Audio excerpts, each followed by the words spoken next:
اگر کوئی اپنا بھلا چاہتا ہے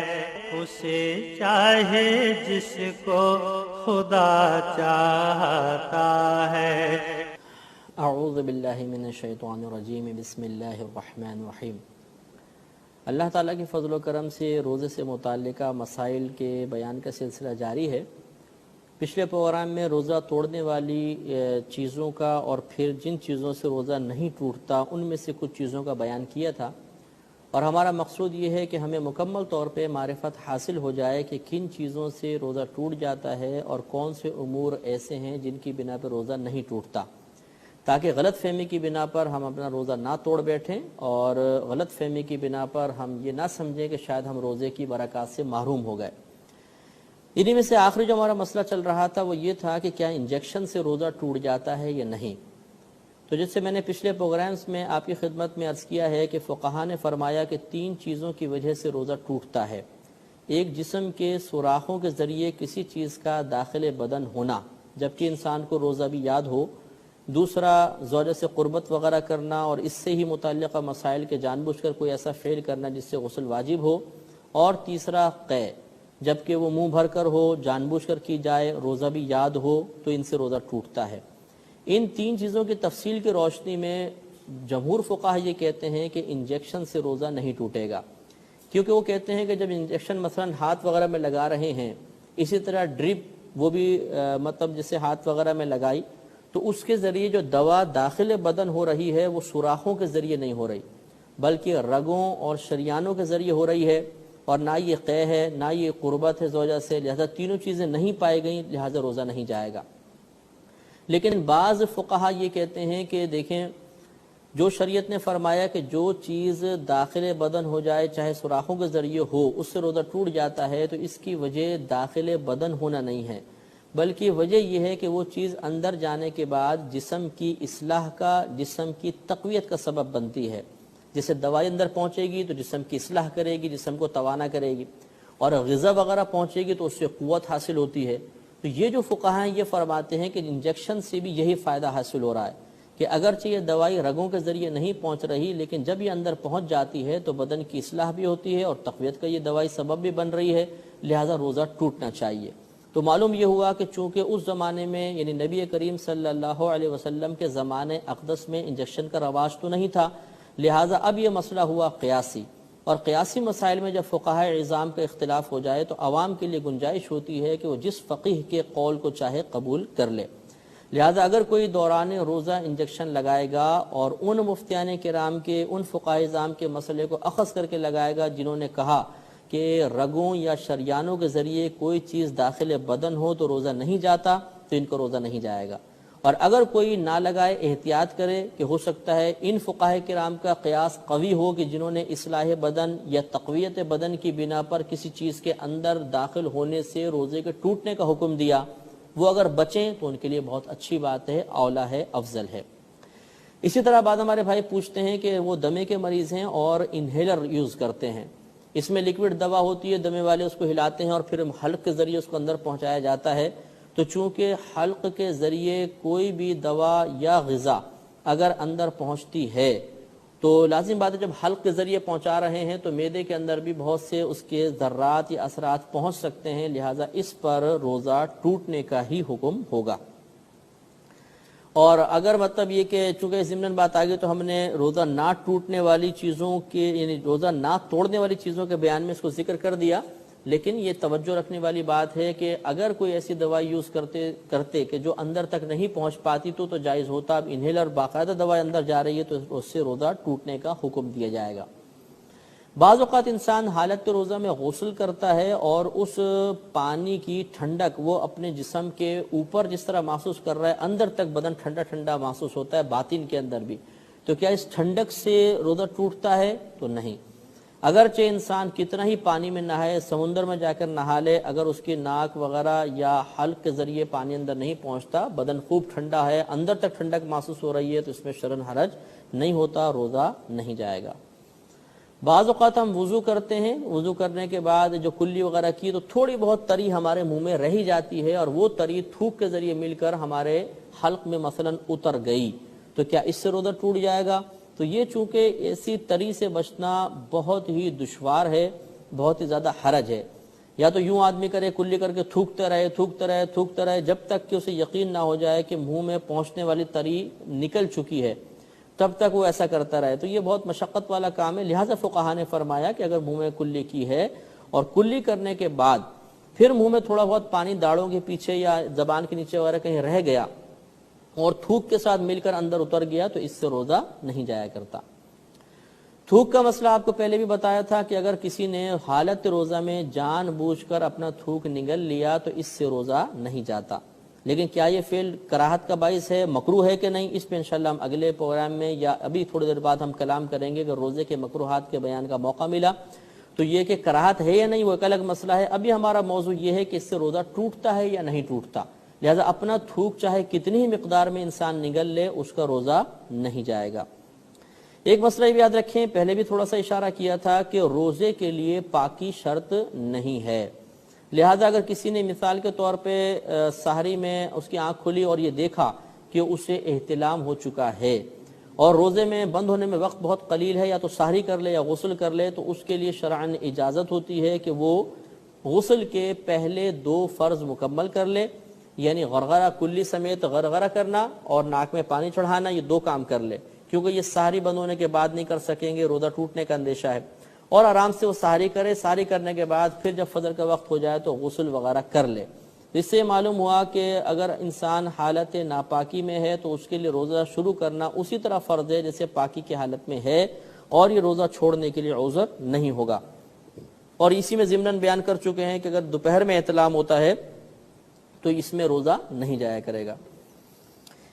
ایک مسئلہ قے کے بارے میں ہم نے اوپر بیان کر دیا کہ اگر 3 کنڈیشنز نہ ہوں، 3 شرائط نہ ہوں، یعنی ان میں سے کوئی ایک نہ ہو تو روزہ نہیں جائے گا. مثلا روزہ یاد ہی نہیں تھا اور قے کر دی، یا خود جان بوجھ کے کر لی، روزہ نہیں گیا. یا جان بوجھ کر نہیں ہوئی، خود بخود قے آ گئی، چاہے وہ بالٹی بھر کر آئے، اس سے کچھ بھی فرق نہیں پڑتا، روزہ نہیں جائے گا. یا جان بوجھ کر قے کی لیکن منہ بھر سے کم آئی، یعنی اس کو روک سکتے ہیں تکلف کے ساتھ، چاہے روک لیں، اتنے پریشر سے نہیں آئی، تھوڑی بہت آئی، تو اس سے بھی روزہ نہیں جایا کرتا، ہمارا روزہ قائم رہے گا.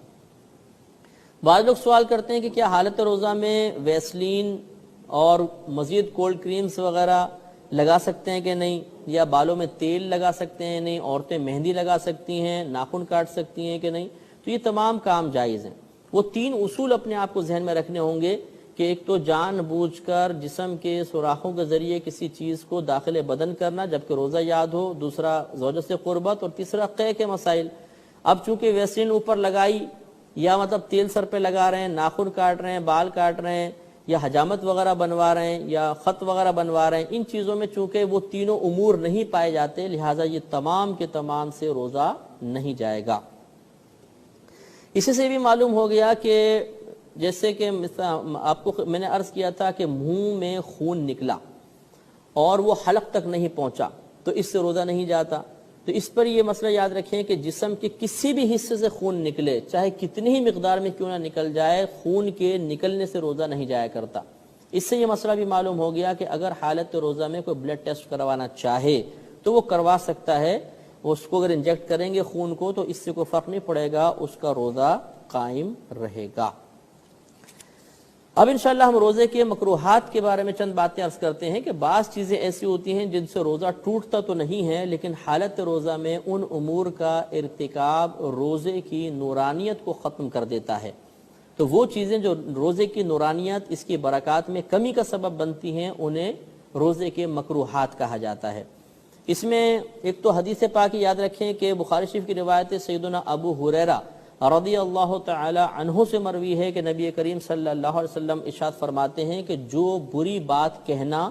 اور اس پر عمل کرنا نہ چھوڑے تو اللہ تبارک و تعالی کو اس کے بھوکا پیاسا رہنے کی کوئی حاجت نہیں.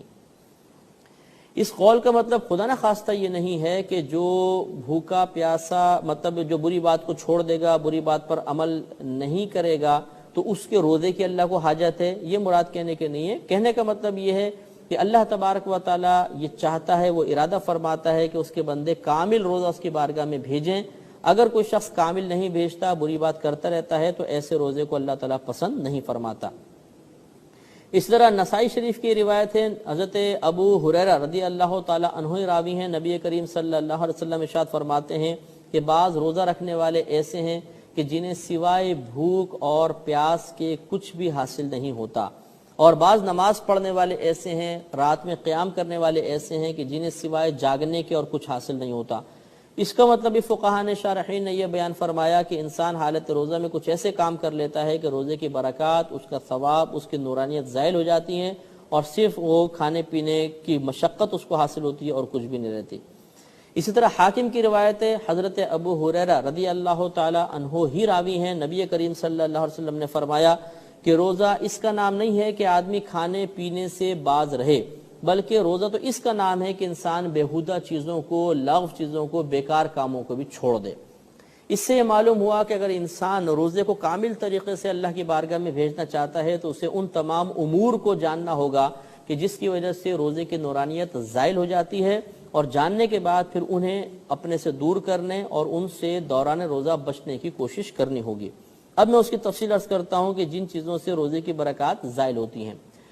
ایک تو مسئلہ یہ ہے کہ کوئی بھی گناہ جس سے اللہ تبارک و تعالی اس کے رسول کریم صلی اللہ علیہ وسلم نے منع فرمایا، وہ عام دنوں میں بھی گناہ ہوتا ہے اور حالت روزہ میں مزید گناہ ہوتا ہے، اور اس گناہ کی وجہ سے روزے کی برکات زائل ہوتی ہیں۔ مثال کے طور پہ غیبت ہے، چغلی ہے، الزام تراشی ہے، بہتان لگانا ہے، اسی طریقے سے نماز قضا کرنا یا گالیاں بکنا، فحش باتیں کرنا، فحش مناظر دیکھنا، یہ تمام امور چونکہ عام دنوں میں بھی گناہ ہیں، حالت روزہ میں مزید گناہ ہیں، تو اس سے روزے کی برکات زائل ہوتی ہے۔ دوسرا مسئلہ یہ ہے کہ بلا کسی عذر کے کوئی شے چکھنا، اس سے بھی روزہ مکروہ ہو جاتا ہے، اور چکھنے کا مطلب یہ ہے کہ صرف زبان پہ کسی شے کو لے کر پھینک دینا۔ لہذا اگر کسی نے چکھنے کا مطلب یہ سمجھا کہ تھوڑا بہت معدے میں اتار لینا، تو اس سے تو روزہ ٹوٹ جائے گا۔ اب اس میں بعض اوقات ایسا ہوتا ہے کہ شریعت کسی چیز کو چکھنے کی اجازت مرحمت فرماتی ہے، لیکن عذر کی بنا پر۔ عذر یہ ہوتا ہے، مثال کے طور پر ایک عورت ہے، اس کا شوہر بہت سخت ظالم ہے، وہ جانتی ہے اگر نمک یا مرچ تیز ہو گئی تو شوہر شدید مارے گا، پیٹے گا، ظلم کرے گا۔ اس صورت میں اس خاتون کے لیے اجازت ہے کہ حالت روزہ میں بھی تھوڑا بہت سالن زبان پہ رکھ کر اس کے ذائقے کو محسوس کر لے۔ لیکن جیسے میں نے پہلے کہا، چکھنے کا مطلب اندر اتارنا نہیں ہے۔ اگر ان خاتون نے بھی تھوڑا بہت نمک چاٹا ہے، سالن چاٹا اور اس کو اندر اتار لیا تو روزہ ٹوٹ جائے گا، صرف زبان سے چکھ سکتے ہیں۔ اسی طریقے سے دوسرا مسئلہ کہ جیسے آپ بازار میں گئے کوئی چیز خریدنے ہیں، پھل فروٹ وغیرہ، اور بعض پھل ایسے ہوتے ہیں کہ جن کو اگر چکھیں تو کرواہٹ وغیرہ ظاہر ہو جاتی ہے، تو اگر ایسا معاملہ ہے تو پھر یہاں پر بھی چکھنا عذر ہے کہ اپنی زبان پر تھوڑا بہت اس کو مل کر دیکھ لیں، لیکن اندر اب بھی نہیں اتاریں گے، یہ اچھی طرح یاد رکھیے۔ اسی طریقے سے بعض بہنوں کے بچے بہت چھوٹے سے ہوتے ہیں اور وہ روٹی وغیرہ کی طرف آ چکے ہوتے ہیں، روٹی وغیرہ کھاتے ہیں، اور اگر انہیں بغیر چبائے لیکن دی جائے تو ذرا دقت ہوگی، تو اس بہن کے لیے بھی اجازت ہوگی کہ وہ غذا کو اپنے دانتوں سے چبا کر اس کو کھلا سکتی ہے، یہ عذر ہے۔ لیکن یہاں پر بھی وہی میں بار بار عرض کر رہا ہوں کہ اس کو معدے میں اتارنے سے روزہ ٹوٹ جائے گا۔ اسی طریقے سے یہ اگرچہ آپ کو بتایا کہ اگر عورت کو چھوا یا کوئی اور افعال کیے جس سے مطلب ڈسچارجنگ نہیں ہوئی تو یہ روزے میں جائز ہوتے ہیں، لیکن ان میں کراہت اس وقت آتی ہے کہ جب کسی شخص کے بارے میں گمان ہو، وہ اپنے بارے میں اپنے باطن کو کمزور محسوس کرتا ہے کہ اگر وہ عورت کے قریب بھی آیا یا اس کو چھوا تو آہستہ آہستہ وہ پھر مطلب یہ کہ قربت کی طرف بڑھ جائے گا اور اپنے آپ پہ قابو نہیں رکھ سکے گا، تو اس کے لیے تو اب قریب آنا بھی مکروہ ہوگا، اسے بھی پھر روزے کے مکروہات میں شمار کیا گیا ہے۔ اسی طریقے سے جیسے آپ کو بتایا کہ داڑھی وغیرہ میں تیل لگانا، سر میں تیل لگانا، ویسلین یوز کرنا وغیرہ یہ جائز ہیں، لیکن اگر ان میں قصد زینت آ جائے کہ انسان اپنے آپ کو اچھا خوش شکل بنانا چاہتا ہے اور خوبصورت بنا کے پیش کرنا چاہتا ہے، اگر زینت کی نیت سے چیزیں استعمال کی، خصوصاً مرد نے، عورت کے تو زینت جائز ہے، تو پھر مرد کے لیے اس کا روزہ ایک کراہت کے ساتھ ہوگا۔ اور اگر مطلب یہ کہ زینت کا ارادہ نہیں ہے بلکہ سر میں تیل ریگولر لگاتا ہے، اب بھی لگا رہا ہے، اور وہ مطلب چہرے پہ ویسلین وغیرہ لگا لی، تو اس میں پھر شرعاً حرج نہیں ہوتا۔ روزے میں مسواک کرنا یہ آپ کو بتایا کہ بلا کراہت جائز ہے۔ ہاں، ٹوتھ پیسٹ اور منجن کے بارے میں ہم نے کلام کیا تھا کہ چونکہ ان میں ذائقہ ہوتا ہے اور بلا عذر کسی شے کو چکھنا مکروہ ہوتا ہے، لہٰذا اگر ٹوتھ پیسٹ یا منجن کے ذرات حلق تک پہنچنے نہ بھی دیے گئے تب بھی کم از کم زبان ان کا ذائقہ محسوس کرتی ہے، اور یہ کوئی عذر یہاں پر متحقق نہیں ہے چکھنے کا، لہٰذا اب یہاں پر ٹوتھ پیسٹ اور منجن استعمال کرنا منع ہوگا۔ لیکن جیسے میں نے پچھلے پروگرام میں عرض کیا تھا کہ اگر کسی کوئی پبلک ڈیلنگ ہے وہ گفتگو لازم کرنی ہوگی اس کو، اور اس کو اندیشہ ہے کہ اگر منہ میں تغیر ہوا، بدبو وغیرہ ہوئی تو بدظن کچھ سامنے والا ہو جائے گا اور اس سے بزنس پر یا دیگر کام پر برا اثر مرتب ہوگا، تو اس کے لیے چکھنا اب عذر ہو سکتا ہے۔ اب وہ بہت احتیاط کے ساتھ پیسٹ اور منجن یوز کر لے، کوئی ذرہ حلق میں نہ پہنچنے پائے تو پھر اس کے لیے جائز ہو سکتا ہے۔ ایک مسئلہ یہ بھی یاد رکھیں کہ دوران وضو جبکہ حالت روزے میں انسان ہے تو کلی وغیرہ میں مبالغہ کرنا منع ہے۔ مبالغے کا مطلب یہ کہ بہت زیادہ منہ بھر کر کلی کرنا، کیونکہ اس میں اندیشہ ہے کہ بہت زیادہ کرے گا تو کوئی حلق میں چیز چلی جائے، اس لیے حالت روزہ میں بہت تھوڑا سا پانی لینا چاہیے اور اسے اچھی طرح منہ میں گھما کر پھینکیں۔ اسی طرح ناک میں پانی چڑھانا اس طرح کہ یہ شک و شبہ پیدا ہو جائے کہ شاید یہ اوپر چڑھ گیا ہے، روزہ میرا ٹوٹ گیا ہے، یہ مکروہ ہوتا ہے، لہذا حالت روزہ میں انتہائی احتیاط کے ساتھ وضو وغیرہ کرنا چاہیے۔ جیسے کہ پہلے آپ کو بتایا کہ اپنا تھوک انسان کتنی ہی مقدار میں نگل جائے اس سے روزہ نہیں ٹوٹتا، لیکن اگر کسی نے اس طرح روزہ دار نے کیا کہ وہ جان بوجھ کے اس نے بہت سارا تھوک منہ میں پہلے جمع کرتا رہا اور پھر اس کو نگلا تاکہ مجھے سکون ملے، تھوڑا سا میرا حلق تر ہو جائے کہ پیاس بہت سخت لگ رہی ہے، تو اس سے روزہ اب بھی نہیں جائے گا، لیکن یہ صورت مکروہ ہے، اس میں کراہت ہے، شریعت اس کو ناپسند کرتی ہے۔ تو یہ پہلے آپ کو بات بتا دی کہ بہت سے ایسے امور کہ جن سے روزہ نہیں ٹوٹتا، ضروری نہیں کہ وہ جائز بھی ہوں، بلکہ ان میں سے بعض ایسے امور ہوتے ہیں کہ مکروہ ہوتے ہیں۔ ایک مسئلہ بھی عرض کیا تھا کہ اگر ہم نہائے ٹھنڈک اندر محسوس ہوئی تو پھر اس سے روزہ نہیں جایا کرتا، لیکن اب اس میں کراہت کا پہلو یہ ہوتا ہے کہ اگر کوئی روزے کو بوجھ سمجھ کر پھر وہ مطلب یہ کہ نہاتا ہے یا گیلا کپڑا کر کے اپنے اوپر رکھتا ہے، تو اب اس صورت میں مطلب کراہت پیدا ہوگی کہ وہ عبادت کو بوجھ سمجھ رہا ہے، اب کراہت ہے۔ اور اگر بوجھ نہیں سمجھ رہا، ویسے اس کے لیے روزہ گزارنا ذرا سا مشکل ہو رہا ہے، دل میں کوئی اعتراض نہیں ہے، روزے کو برا نہیں سمجھ رہا، اب اگر وہ یہ چیزیں استعمال کرتا ہے تو اس کے لیے بالکل جائز ہے۔ ایک مسئلہ بھی یاد رکھیں کہ روزے میں ہر ایسا کام کرنا جس سے کمزوری بہت ہی زیادہ غالب ہو جائے وہ بھی مکروہ ہوتا ہے۔ اسی لیے فقہا نے فرمایا کہ اگر کوئی سخت کام کرتا ہے اور اسے ڈیوٹی سے ذرا مطلب ریلیف مل سکتا ہے، مالک اس کو اجازت دے گا، تو پھر وہ کام تھوڑا کرے رمضان میں، تاکہ اس کام کی وجہ سے روزے کا ضعف بہت زیادہ محسوس نہ ہو، کیونکہ جب زیادہ ضعف محسوس ہوتا ہے تو معاذ اللہ پھر نفس میں روزے سے متعلق ناپسندیدگی پیدا ہوتی ہے اور یہ شریعت کو محبوب نہیں ہے۔ اس سے ہمارے وہ مطلب نوجوان بھی درس حاصل کریں کہ جو رمضان میں کرکٹ وغیرہ بہت زیادہ کثرت سے کھیلتے ہیں تاکہ روزہ آرام سے کٹ جائے۔ اب اس میں ہوتا یہ ہے کہ وہ بھاگ دوڑ کے اتنے تھک چکے ہوتے ہیں کہ ان کی حالت بہت زیادہ خراب ہو جاتی ہے، اور پھر بعض اوقات انہیں روزے کو برا بھلا کہتے ہوئے بھی دیکھا گیا ہے۔ لہذا ہر ایسا کام کہ جس سے انسان تکلیف میں مبتلا ہو جائے اور مطلب روزہ بوجھ محسوس ہو وہ کرنا ناجائز ہوتا ہے، لہذا اب اس طریقے سے روزہ میں کوئی سخت کام نہیں کرنا چاہیے یا نہیں کریں گے۔ اسی طریقے سے یاد رکھیں کہ اگر کوئی بعض لوگ یہ سوال کرتے ہیں کہ جی روزہ اگر ہم رکھیں تو اتنی کمزوری غالب ہو جاتی ہے کہ کھڑے ہو کر نماز بھی نہیں پڑھ سکتے ہیں، تو کیا ہم روزہ چھوڑ دیں؟ تو نہیں، یاد رکھیں کہ اگر کوئی شخص یہ سمجھتا ہے کہ میں روزہ رکھوں گا تو بہت زیادہ ضعف پیدا ہو جائے گا اور اتنا ضعف ہوگا کہ کھڑے ہو کر نماز نہیں پڑھ سکتا، تو فقہا نے یہی فرمایا کہ اس کو چاہیے روزہ رکھے اور بیٹھ کے نماز پڑھے۔ لہٰذا اگر کسی نے مطلب اس وجہ سے کہ روزے میں اس سے کمزوری پیدا ہوتی ہے روزہ چھوڑا تو یہ مطلب گناہ گار ہوگا، اور اگر وہ روزہ مثلاً رکھتا ہے اور پھر ضعف شدید غالب ہو گیا اور بیٹھ کے نماز نہیں پڑھتا، کھڑے ہو کر پڑھتا ہے، تو